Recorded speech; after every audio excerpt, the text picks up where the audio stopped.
ಶ್ರೀ ಸಲ್ಲಾಪುರಮ್ಮ ದೇವಿ ದೇವಾಲಯದಲ್ಲಿ ಪೌರ್ಣಮಿ ಪ್ರಯುಕ್ತ ಲೋಕ ಕಲ್ಯಾಣಕ್ಕಾಗಿ ಹೋಮದಲ್ಲಿ ನೂರಾರು ಮಂದಿ ಭಾಗಿ.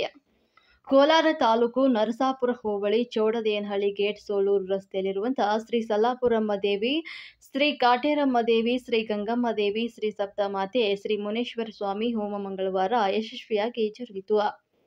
ಹೋಮದಿಂದ ಸಕಲ ದರಿದ್ರಗಳು ನಿವಾರಣೆಯಾಗಿ ಸಕಲ ಸಂಪತ್ತುಗಳು ಪ್ರಾಪ್ತಿಯಾಗಲು, ಗೃಹದಲ್ಲಿ ಸಕಲ ವಿಧವಾದಂತಹ ಆರ್ಥಿಕ ಸಮಸ್ಯೆಗಳು ನಿವಾರಣೆಯಾಗಿ ದಿನೇ ದಿನೇ ಸಂಪತ್ತು ವ್ಯವಹಾರಗಳು ಅಭಿವೃದ್ಧಿಯಾಗಲು, ಸ್ಥಿರ ಲಕ್ಷ್ಮೀ ನಿವಾಸ ಉಂಟಾಗಲು, ಬರಬೇಕಾದಂತಹ ಎಲ್ಲ ರೀತಿಯಾದಂತಹ ಹಣವು ಕೂಡ ನಿಮಗೆ ಬಂದು ಸೇರಲು, ಜೀವನದಲ್ಲಿ ಎಷ್ಟೇ ನಷ್ಟಗಳು ಅನುಭವಿಸಿದರೂ ಕೂಡ ಈ ಯಾಗದಲ್ಲಿ ಪಾಲ್ಗೊಳ್ಳುವುದರಿಂದಾಗಿ ಅಭಿವೃದ್ಧಿ ಖಂಡಿತವಾಗಿಯೂ ಉಂಟಾಗಲು, ಸ್ಥಿರ ಲಕ್ಷ್ಮೀ ನಿವಾಸ ಸಿದ್ಧಿಯಾಗಲು, ಐಶ್ವರ್ಯ ಸೌಭಾಗ್ಯ ಪ್ರಾಪ್ತಿಯಾಗಲು ವಿಶೇಷವಾಗಿ ಹೋಮ ಹವನಗಳನ್ನು ದೇವಿಗೆ ಸಮರ್ಪಣೆ ಮಾಡಲಾಯಿತು. ದೇವಾಲಯದಲ್ಲಿ ನಡೆದಂತಹ ಹೋಮದಲ್ಲಿ ಕೋಲಾರ ಹಾಗೂ ಬೆಂಗಳೂರು ಜಿಲ್ಲೆಗಳ ಮತ್ತು ಕರ್ನಾಟಕ ಸೇರಿದಂತೆ ನೆರೆಯ ಆಂಧ್ರ, ತಮಿಳುನಾಡಿನ ನೂರಾರು ಭಕ್ತಾದಿಗಳು ಭಾಗವಹಿಸಿ ದೇವಿಯ ಕೃಪೆಗೆ ಪಾತ್ರರಾಗಿದ್ದಲ್ಲದೆ ತಮ್ಮ ಕೋರಿಕೆಗಳನ್ನು ಈಡೇರಿಸಿಕೊಂಡರು.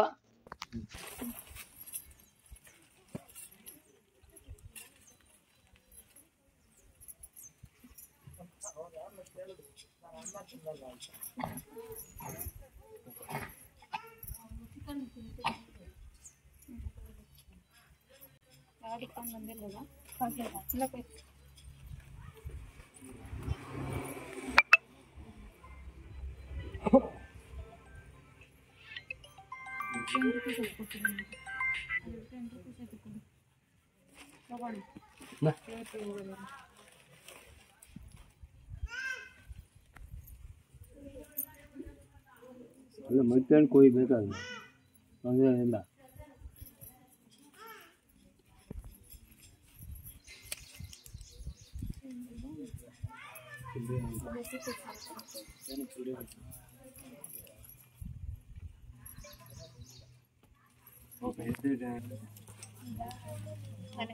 ಹನ್ನೆರಡು ತಂದಿರೋದು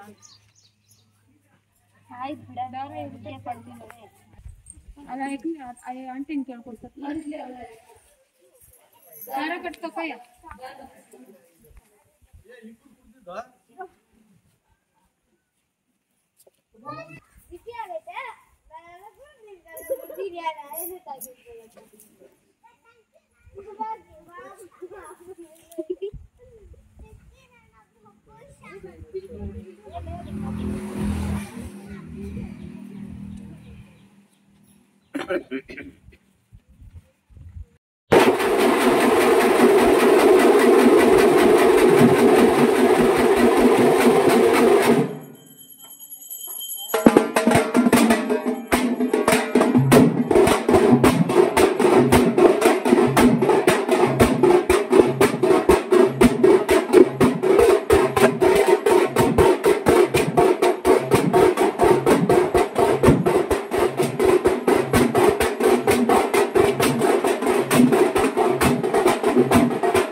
ಅಮಾವಾಸ್ಯೆ ಬಂದಿದೆ. ಯಾವರು? ವೇಂಬಲ್ಲೆ ಒಳ್ಳೆ ಪೂಜೆ ಕಾರ್ಯಗಳೆಲ್ಲ ನಡೆಯುತ್ತೆ.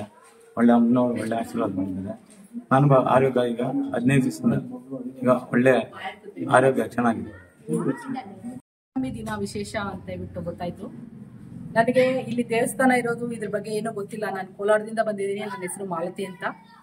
ನಾನು ಎಲ್ಲೋ ಒಂದ್ ಕಡೆ ಕೇಳ್ಪಟ್ಟಿದ್ದೆ, ಇಲ್ಲಿ ಒಂದು ಸಪ್ಲಮ್ಮ, ಸಲ್ಲಾಪುರಮ್ಮ, ಕಾಟೇರಮ್ಮ, ಸಪ್ತಮಾತ್ರಿಕೆಯರು, ಮುನೀಶ್ವರ ದೇವರಿದೆ, ತುಂಬಾ ಶಕ್ತಿವತೆ ದೇವರು. ಅಲ್ಲಿ ಹೋದ್ರೆ ಒಂದ್ಸತಿ ಚೆನ್ನಾಗಾಗುತ್ತೆ, ಒಳ್ಳೇದಾಗುತ್ತೆ ಅಂತ ಯಾರೋ ಹೇಳಿದ್ದನ್ನ ಕೇಳ್ಪಟ್ಟು ಇವತ್ತು ಹುಣ್ಣಿಮೆ ಇತ್ತು. ನಾನು ಬೆಳಗ್ಗೆ 10 ಗಂಟೆ ತನಕ ನನ್ಗೆ ಇಲ್ಲಿ ಬರೋದು ಗೊತ್ತೇ ಇಲ್ಲ. ನಾನು ಬರ್ತೀನಿ ಅನ್ಕೊಂಡೇ ಇಲ್ಲ. ನಮ್ಮ ಅಕ್ಕಗೆ ಫೋನ್ ಮಾಡಿದೆ, ಅಕ್ಕ ಬರ್ತೀರಾ ಅಂತ. ನಮ್ಮ ಅಕ್ಕನು ಮಾಲೂರಿಂದ ಬಂದ್ಲು. ಮಾಲೂರಿಂದ ಕೋಲಾರಿಗೆ ಬಂದು, ಕೋಲಾರಿಂದ ನಮ್ಗೆ ಅಡ್ರೆಸ್ ಗೊತ್ತಿಲ್ಲ, ಆದ್ರೂ ಅಡ್ರೆಸ್ ಎಲ್ಲ ಹುಡ್ಕೊಂಡು ಇಲ್ಲಿ ಬಂದಿದ್ದಕ್ಕೆ ನಮ್ಗೆ ಮನಸ್ಸಿಗೆ ನೆಮ್ಮದಿ ಸಿಕ್ತು, ಶಾಂತವಾಯ್ತು. ಏನಪ್ಪಾ ಅಂತ ಹೇಳಿದ್ರೆ ಇಲ್ಲಿ ಎಲ್ಲಾ ರೀತಿಯ ಪೂಜೆಗಳು ಕೂಡ ಸಂಪ್ರದಾಯ ಪ್ರಕಾರವಾಗಿ ಯಾವುದೇ ಆಡಂಬರ ಇಲ್ದಿರ ದೇವ್ರನ್ನ ಹೊಲ್ಸ್ಕೊಳೋದಕ್ಕೆ ಏನೇನೋ ಮಾಡ್ತಾರಲ್ಲ ಆ ತರ ಮಾಡಿದಿರ ಭಕ್ತಿ, ಶ್ರದ್ಧಾ ಭಕ್ತಿಯಿಂದ ಇಲ್ಲಿ ಪೂಜೆಗಳು ನಡೀತಾ ಇದೆ. ಅದಿಷ್ಟ ಆಯ್ತು. ಜೊತೆಗೆ ಅದ್ರ ದೇವ್ರು ಏನು ಅಮ್ಮನು ಎಲ್ರು 4 ಜನ ಎತ್ಕೊಂಡ್ ಬರೋದು, ಯಾರೋ ಮೈ ಮೇಲೆ ಬರೋ ದೇವ್ರು ಮಾತಾಡೋದಕ್ಕಿಂತ ಅದನ್ನ ನಂಬೋದೇ ಇಲ್ಲ. ನಾನು ನಿಜ ಹೇಳ್ಬೇಕಂದ್ರೆ ಇದೇ ಫಸ್ಟ್ ಟೈಮು ದೇವ್ರ ಹತ್ರ ಏನಾದ್ರೂ ಕೇಳಕ್ಕೆ ಅಂತ ಬಂದಿರೋದು. ಇದೇ ಫಸ್ಟ್ ಟೈಮ್. ನಾನು ಎಲ್ಲೂ ಹೋಗಲ್ಲ, ಯಾವ ದೇವ್ರನ್ನೂ ಏನು ಕೇಳಲ್ಲ. ಯಾಕೆಂದ್ರೆ ನಾನು ನಂಬಲ್ಲ. ಅವ್ರ ಮೇಲೆ ಬಂತು, ಇವ್ರ ಮೇಲೆ ಬಂತು, ಇವ್ರೇನು ಹೇಳಿದ್ರು, ಅವ್ರೇನು ಹೇಳಿದ್ರು ಅನ್ನೋದನ್ನ ನಾನು ಕೇಳಲ್ಲ. ಇಲ್ಲಿ ದೇವರೇ ಬಂದು ನಿಮ್ ಕಷ್ಟ ಏನು, ನಾನಿದ್ದೀನಿ, ನಾನು ನೋಡ್ತೀನಿ ಅನ್ನೋದನ್ನ ಬಲಗಡೆ ಕೊಡ್ತಾರೆ, ಆಗಲ್ಲ ಅನ್ನೋದನ್ನ ಎಡ್ಕೊಳೆ ಕೊಡ್ತಾರೆ. ಇದು ನನಗೆ ತುಂಬಾ ಇಷ್ಟ ಆಯ್ತು. ಇಲ್ಲಿ ಮುಖ್ಯವಾಗಿ ತೋರುವಿಕೆಗೆ ಇಲ್ಲಿ ಪೂಜೆಗಳು ನಡೀತಾ ಇಲ್ಲ. ದೇವ್ರನ್ನ ನಿಜವಾಗ್ಲೂ ಭಕ್ತಿಯಿಂದ, ಶ್ರದ್ಧೆಯಿಂದ, ದೇವ್ರು ಇದಾರೆ ಅನ್ನೋ ನಂಬಿಕೆಯಿಂದ ದೇವರಿಗೆ ಆರಾಧನೆಗಳಾಗ್ತಾ ಇದೆ. ಇದು ತುಂಬಾ ಇಷ್ಟ ಆಯ್ತು. ಇದೇ ಮೊದಲನೇ ಬಾರಿ ಬಂದಿದ್ದೀನಿ. ಸಂತೋಷ ಆಯ್ತು, ನೆಮ್ಮದಿ ಸಿಕ್ತು, ಸಂತೋಷ ಆಯ್ತು. ಇದೇ ಮೊದಲನೇ ಬಾರಿ ಬಂದಿದ್ದೀನಿ. ನಾನೆಲ್ಲೂ ಯಾವತ್ತೂ ಯಾವ ದೇವ್ರನ್ನು ಕೂಡ ಹೂವ ಕೇಳಕ್ ಹೋಗೋದು, ಇನ್ನೊಂದ್ ಕೇಳಕ್ ಹೋಗೋದು, ವರ ಕೇಳಕ್ ಹೋಗೋದು ಅದೆಲ್ಲ ಮಾಡೇ ಇಲ್ಲ. ಇದೇ ಫಸ್ಟ್ ಟೈಮ್ ಮೊದಲನೇ ಬಾರಿ ಬಂದಿದ್ದೀನಿ. ದೇವ್ರ ನೆಲೆಸಿದಾಳೆ ಇಲ್ಲಿ ಅಂತ ಹೇಳ್ಬೋದು. ದೇವ್ರನ್ನ ಕೇಳದೆ ಬಲಗಡೆ ಕೊಟ್ರು, ಬರ್ತೀನಿ, ಕಂಟಿನ್ಯೂ ಮಾಡ್ತಾ ಇದ್ರೆ ಪೂಜೆ ಅಂದ್ರೆ ನಾನು ಇಲ್ಲಿ ಮತ್ತೆ ಬಂದು ಅಮ್ಮನ ಕೇಳ್ತಾ ಇದ್ರೆ ಅಮ್ಮನಿಗೂ ನನ್ ಗೊತ್ತಿರ್ಬೇಕಲ್ಲ, ಒಬ್ಬ ಬಡಪಾಯಿ ಭಕ್ತಳು ನನಗೋಸ್ಕರ ಇಲ್ಲಿ ಬರ್ತಾಳೆ ಅನ್ನೋದಕ್ಕೆ ನಾನು ಅಮ್ಮನಿಗೆ ಟೈಮ್ ಕೊಡ್ಬೇಕಲ್ವಾ. ಬೇಕಾಗಿ ಬಂದ ತಕ್ಷಣ ವರ ಕೊಡಮ್ಮ ಅಂತ ಕೇಳ್ಬಿಟ್ರೆ ಆಗಲ್ಲ. ನಾನು ಒಂದು ಬಡಪಾಯಿ ಭಕ್ತಳಿದೀನಿ ಅನ್ನೋದು ಅಮ್ಮನಿಗೆ ಗೊತ್ತಾಗ್ಬೇಕು. ಹಾಗಾಗಿ ನಾನು ಪದೇ ಬರ್ತಾ ಇದ್ರೆ ಅಮ್ಮನ್ ಕೊಡ್ತಾಳೆ ಅನ್ನೋ ನಂಬಿಕೆ ನನಗೆ ಬಂತು. ಅಮ್ಮನೂರಿಂದ ಬಂದಿದ್ದೀವಿ, ಕೋಲಾರ ತಾಲೂಕು ಅಮ್ಮನೂರಿಂದ ಬಂದಿದ್ದೀವಿ. ಇದೇ ಫಸ್ಟ್ ಟೈಮ್ ಬಂದಿದ್ದು. ನಮಗೂ ಬೇರೆಯವ್ರು ಹೇಳಿದ್ದು, ನಮ್ಗೆ ಪರಿಚಯ ಇರೋರೊಬ್ರು ಹೇಳಿದ್ರು. ಫಸ್ಟ್ ಟೈಮ್ ಇದು ಬಂದಿದ್ದು. ಇಲ್ಲಿನ ಪೂಜೆ ಎಲ್ಲ ನೋಡ್ಬಿಟ್ಟು ಮೈ ರೋಮಾಂಚಕ ಅನ್ಸ್ಬಿಡ್ತು. ತುಂಬಾ ಚೆನ್ನಾಗಿ ಪೂಜೆ ಆಯ್ತು. ಪೂಜೆ ಎಲ್ಲ ಇಷ್ಟ ಆಯ್ತು. ಅಮ್ಮ ಮೆರವಣಿಗೆ ಎಲ್ಲ ಚೆನ್ನಾಗಿತ್ತು. ಅಷ್ಟೇ. ನಮಸ್ತೆ, ನನ್ನ ಹೆಸರು ಪ್ರಮೀಳಾ ಅಂತ ಹೇಳಿ ಬೆಂಗಳೂರಿಂದ ಬಂದಿದ್ದೀನಿ. ನರಸಾಪುರಕ್ಕೆ ಇದೇ ಫಸ್ಟ್ ಟೈಮ್ ಬರ್ತಾ ಇರೋದು. ಇಲ್ಲಿ ಸಲ್ಲಾಪುರಮ್ಮ, ಹಾಗೆ ಗಂಗಮ್ಮ ದೇವಿ, ಪಂಚಮಾತೃಕೆಯರು ಹಾಗೂ ಮುನೀಶ್ವರ ದೇವಸ್ಥಾನ ಇದೆ ಅಂತ ಹೇಳಿ ಯಾರೋ ಹೇಳಿದ್ದನ್ನ ಕೇಳಿ ನೋಡ್ಕೊಂಡು ಹೋಗೋಣ ಹೇಗೆ ಏನು ಅನ್ನೋ ಕಾರಣಕ್ಕೆ ಬಂದಿತ್ತು. ಇಲ್ಲಿ ಪೂಜೆ ಪುನಸ್ಕಾರಗಳೆಲ್ಲ ತುಂಬಾ ಅದ್ದೂರಿಯಾಗಿ ಆಡಂಬರವಾಗಿ ನೆರವೇರಿಸ್ತೇ ಹೋದ್ರು ಅಟ್ಲೀಸ್ಟ್ ದೇವರಿಗೆ ಸಲ್ಲಿಸಬೇಕಾದಂತ ಒಂದು ಪೂಜೆ ಪುನಸ್ಕಾರಗಳಲ್ಲಿ ಯಾವುದೇ ರೀತಿ ಕುಂದು ಕೊರತೆಗಳು ಬರದೇ ಇರೋ ಹಾಗೆ ಪೂಜೆಗಳನ್ನ ಮಾಡ್ತಾ ಬರ್ತಾ ಇದ್ದಾರೆ. ಅದನ್ನ ನೋಡಿ ತುಂಬಾ ಖುಷಿ ಆಯ್ತು. ಮೊದಲನೇ ಸಲ ಬಂದಿದ್ದೀನಿ ನಾನು ಈ ದೇವಸ್ಥಾನಕ್ಕೆ. ಇನ್ನು ಹೆಚ್ಚಿನ ಮಟ್ಟಿಗೆ ಈ ದೇವಸ್ಥಾನದ ಬಗ್ಗೆ ನಾವು ತಿಳ್ಕೊಳ್ಳೋದಿದೆ. ಖಂಡಿತವಾಗಿಯೂ ಪದೇ ಬಂದು ಅಮ್ಮನ ಆಶೀರ್ವಾದ ಪಡೀತಾ ಅಮ್ಮನ ಸೇವೆ ಸಲ್ಲಿಸ್ಬೇಕು ಅಂತ ಹೇಳಿ ಅನ್ಕೊಂಡಿದೀವಿ. ನಮ್ದು ಒಂದು ಕ್ಯಾಲೂರು. ನಾವು ನಿನ್ನೆ ಹಾಸ್ಪಿಟಲ್ 15 ಈ ನಮ್ಮ ಫ್ರೆಂಡ್ಸ್ ಬಂದು ಫೋನ್ ಮಾಡ್ತಾರೆ, ಡಿಸ್ಚಾರ್ಜ್ ಆಗ್ತೀನಿ ಬೆಳಿಗ್ಗೆ. ಯಾಕಪ್ಪ ಅಂದ್ರೆ ತುಂಬಾ ಕಷ್ಟ ಆಗ್ಬಿಟ್ಟು ನಮ್ದು ಈ ತರ ತೊಂದರೆ ಆಗ್ಬಿಟ್ಟಿದೆ. ಯಾವುದೋ ಒಂದು ಕಾರಲ್ಲಿ ಬೈಪಾಸ್ ಅಲ್ಲಿ ಬಂದ್ಬಿಟ್ಟು ಡಿಸ್ಚಾರ್ಜ್ ಆಗಿದೆ. 15 ದಿವಸದಿಂದ ಹಾಸ್ಪಿಟಲ್ ಇದ್ದೀನಿ ಅಂದ್ರೆ ಬಾ ಒಂದ್ ದಿವಸ ಇಲ್ಲಿ ನಿಮ್ಗೆ ಬರೇಬೇಕು ಅಂದ್ರು. ಆದ್ರೂ ಕಾಲು ಕಟ್ಟಾಕ್ಸ್ಕೊಂಡಿದ್ರು, ಕಾಲು ಮೂಳೆಗೆ ಪೈಪ್ ಇದೆಲ್ಲ ಹಾಕಿದ್ದಾರೆ. ಅಷ್ಟು ಕಷ್ಟ ಇದ್ರು ಇಲ್ಲಿ ಬಂದಿದ್ದೀನಿ. ಯಾಕಂದ್ರೆ ನಮಗೆ ದೇವಶಕ್ತಿ ಇಲ್ಲಿ ಇಷ್ಟ ಆಯ್ತು. ಈ ಪೂಜೆಗಳು ನೋಡ್ತಾ ಇದ್ರೆ ಅದ್ಭುತವಾಗಿರ್ತದೆ. ಎಲ್ಲ ಅದ್ಭುತ ಅಂದ್ರೆ ಅಲ್ಲಿ ಮೈ ಬರ್ತದೆ, ಇಲ್ಲಿ ಬರ್ತದೆ, ಅಲ್ಲೆಲ್ಲೋ ಗುಟಾಟಗಳಂತೆ ಆ ತರ ಇಲ್ಲಿ ಕರ್ಪೂರದಿಂದ ಹಿಡಿದು ಆರತಿಯಿಂದ ಹಿಡಿದು ಪೂಜೆಗಳು ಅದ್ಭುತವಾಗಿ ನಡೀತಾ ಇದೆ. ನನ್ಗೇನ್ ಇಷ್ಟ ಆಯ್ತು ಅಂದ್ರೆ ನಾನ್ ನೆಕ್ಸ್ಟ್ ನನ್ ಕಾಲ್ ರೆಡಿಯಾಗಿ ನನ್ಗೆ ಬಲಗಡೆ ಹೊರ ಕೊಟ್ಟಳ ತಾಯಿ. ನಾನು ಈ 3 ತಾಯಿಗಳು ನಂಬಿದ್ದೀನಿ, ಅಕ್ಕವ್ರು ನಂಬಿದ್ದೀನಿ. ಅಲ್ಲಿ ಇದನ್ನ ನಾನು ನೆಕ್ಸ್ಟ್ ನಾನು ಆ ದೇವ್ನ ನೋಡ್ಬೇಕು. ಇವತ್ತು ನನ್ನ ಕಣ್ಣಲ್ಲಿ ನೀರು ಹಾಕೊಂಡಿದ್ದೀನಿ. ನಾನು ಆ ದೇವ್ನ ಮುಟ್ಟಕ್ಕಾಗಿಲ್ಲಲ್ವಾ ಅಂತ. ನಾನು ನೆಕ್ಸ್ಟ್ ಬರುವಾಗ ನನ್ನೆಲ್ಲ ಆರೋಗ್ಯ ಸರೋಗಿ ನನಗೆ ಇದೆಲ್ಲ ರೆಡಿ ಮಾಡ್ಕೊಡ್ಬೇಕಾಗ್ತಾಯಿ. ಬಲಗಡೆ ಹೊರ ಕೊಟ್ಟವಳೆ. ನನಗೆ ಇದು ತುಂಬಾ ಇಷ್ಟ ಆಗುತ್ತೆ. ನಾನು ಇನ್ನ ಹುಣ್ಣಿಮೆಗೆ ಯಾವುದೇ ಕಾರಣಕ್ಕೂ ನಾನು ತಪ್ಪಿಸ್ಕೊಳಲ್ಲ. ಈ ತಾಯಿಗೆ ಆಶೀರ್ವಾದ ತಗೊಂಡು ನಾನು ಚೆನ್ನಾಗಬೇಕು. ಮೊದಲು ತುಂಬಾ ಚೆನ್ನಾಗಿದ್ದೆ, ಅದೇನಾಯ್ತು ಏನೋ 3 ವರ್ಷದಿಂದ ನನಗೆ ತುಂಬಾ ಕಷ್ಟ ಬಂದ್ಬಿಟ್ಟೈತೆ. ಈ ತಾಯಿ ನಂಬಿದ್ದೀನಿ. ನನ್ನ ಫ್ರೆಂಡು ಕೇಳ್ಕೊಂಡ, ಸಾಕು ಅಷ್ಟು ಮಾತ್ರ ಫ್ರೆಂಡ್ ಇದ್ರೆ ಸಾಕು. ಒಬ್ಬ ಮನುಷ್ಯನಿಗೆ ಒಂದು ಊರಿಗೆ ಒಂದು ಫ್ರೆಂಡ್ ಇರಬೇಕು. ಅವ್ನು ನಿನ್ ಕಷ್ಟ ಇರೋದು ಕೇಳ್ದ, ನನ್ಗೆ ಹಿಂಗೈತಪ್ಪ ಅಡ್ಮಿಟ್ ಆಗಿದ್ದೀನಿ, ಫಸ್ಟ್ ಇಲ್ಲಿಗೆ ಬಾ ನೀನು ಅಂತ ಹೇಳಿದಾನೆ. ಅವ್ನ ಫ್ರೆಂಡ್ ಹೇಳಿದಕ್ಕ ಅವರು ನಮ್ ದೇವ್ರೆ. ಯಾಕಂದ್ರೆ ನನ್ಗೆ ಇಲ್ಲಿ ಕನ್ಸನ್ನು ಕೂಡ ಅನ್ಕೊಂಡಿಲ್ಲ ಇಲ್ಲಿ ಬರ್ತೀನಿ ಅಂತ. ನಾನು ಹಾಸ್ಪಿಟ್ಲ್ ಇರ್ಬೇಕಾದ್ರೆ ನನ್ನ ಫ್ರೆಂಡ್ ನನ್ಗೆ ಫೋನ್ ಮಾಡ್ಬೇಕಾದ್ರೆ ಆ ತಾಯಿ ನನ್ಗೆ ಕರ್ಸ್ಕೊಂಡ್ರು. ಈ ತಾಯಿ ನಂಬಿದ್ದೀನಿ.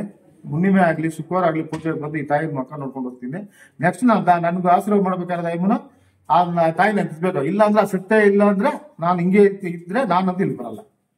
ನನಗೆ ಐಮನ್ ಬಲ್ಗಡೆ ಹೊರ ಕೊಟ್ಟವಳೆ ನಂಬುತ್ತೀನಿ. ಇನ್ನ 1000 ಜನ ಇಲ್ಲಿ ಬರ್ಬೇಕು ನನ್ಗೆ.